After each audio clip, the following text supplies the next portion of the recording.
So, good morning. I forgot the car did that. So now it's like 3:15 in the morning. So I'm doing this under the headlamp of the Jaguar to make it more spooky-fied, yeah? But no, basically, I normally get up this time. Oh, hang on, we've gone dark. What's going on? Oh, no, we're back.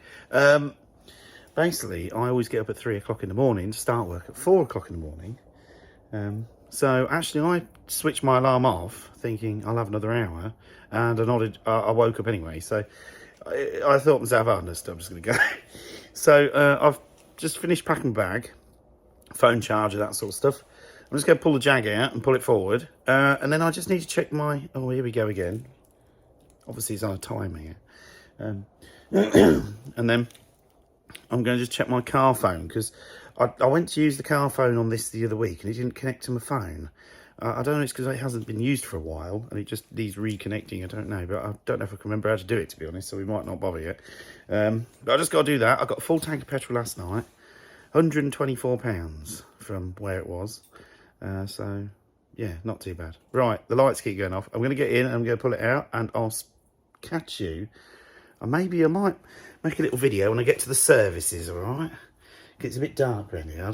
It's early in the morning. I don't want to wake anyone up with the exhaust system. So, yeah. Right, I will come back to you when I get to the services or something like that. So, I'm currently at the services just before you get to Carlisle. I'll stop in the services, actually, when I go to Gist Carlisle, because I work for Gist, if you didn't know. So, I always park in here with the Arctic lorry before I go to Carlisle, because sometimes you can make it there. Sometimes if you get a bit held up, you can't quite make it to their yard. So I always stop in this services. So I've just stopped here and I thought I'll nip to the loo. I was getting a bit desperate, to be honest. I was when I hit Penrith anyway. I thought I could make it just a little bit further. I was going to go for a Mackey's breakfast, but I forgot they've only got a Burger King here. So I'm actually going to carry on down the road, because someone was telling me about McDonald's breakfast on the way up here.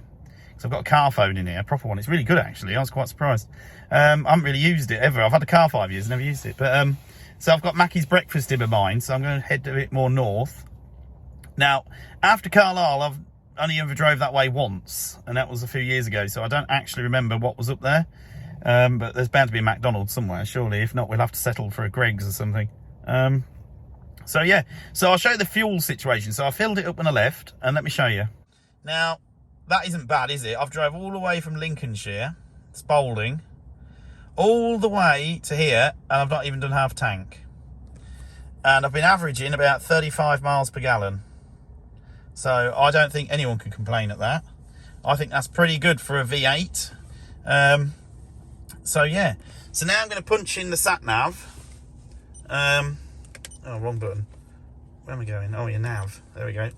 So I'm going to punch in here the postcode to the actual place now, because I have no idea, apart from just head north up here, and then when you get to Glasgow I haven't got a clue. So yeah, but yeah, Carlisle services, as I call it. I don't know if it is Carlisle services, if it's the actual Carlisle one, but I always think it is. So yeah, so I finally made it to Fife. Yeah, nice and easy. It was all straight through motorway. Last bit wasn't, and the first bit wasn't when I got to like Newark.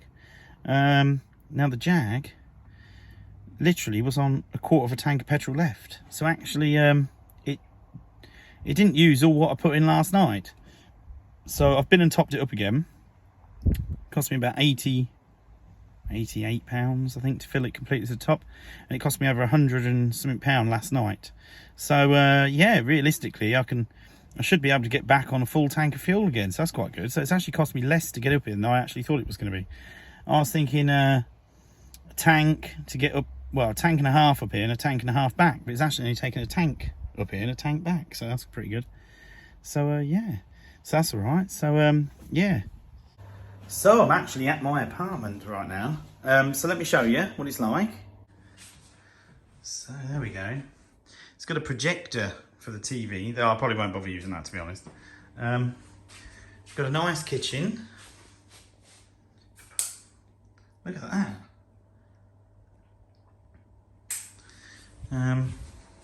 Oh, there's a nice bathroom there. Got like a little spare room thing, look at that. That's just a cupboard. So I don't think you want to see in there. This is where I'm going to spend the evening sleeping and catching up. And there's the Jaguar. Look at that. So yeah, good. So if you're asking why I've got an apartment, not a hotel, it's because there was no hotels. There was no B&Bs, there was no hotels, there was nothing available apart from this apartment. Which actually, this is not the apartment I originally booked. Look at dirty finger, look, I've been touching the Jag, yeah. The apartment I originally booked is actually about 200 yards probably over the road through the town that way. But basically the lady who rents these out as apartments, she was very nice, by the way, very, very helpful, very nice. I'd recommend you, you know, if you come to Fife, yeah, speak to her because she's got some nice properties to stop in. And it wasn't expensive. It was the same price as a B&B if it was available. So, you know, it's not too bad. I mean, I'm not bothered about B&B and all that sort of thing. I mean, there's loads of pubs and stuff around here for breakfast and food. But yeah, so she said, unfortunately, there's something not right with the other house. So she wanted to put me in this one. So I said, oh, I have no problem with that at all. And this one has actually off-road parking, though you have to go through like an archway sort of thing. And it is tight in a Jag. I mean, there's literally that each side of the mirrors. When I come out, I actually reversed in off the road and it felt ambitious doing it. I'll tell you now, there is literally no room for mistake reversing a Jaguar through that hole. I've had a chat with the neighbour as well. He was a nice guy as well. So everyone's quite friendly around here. So yeah, so that's it for now. I don't know what I'm going to do now. I've seen Malcolm. Hello, Malcolm. The coffee and the cake was superb. Yeah, really enjoyed that. It was good to catch up.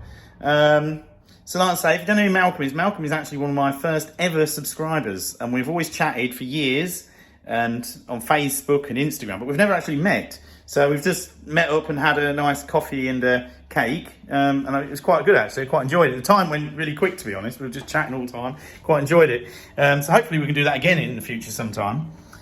So yeah, I'll bring you an update when I can. All right, so stay tuned. So it's now Saturday morning. The party thing is tonight.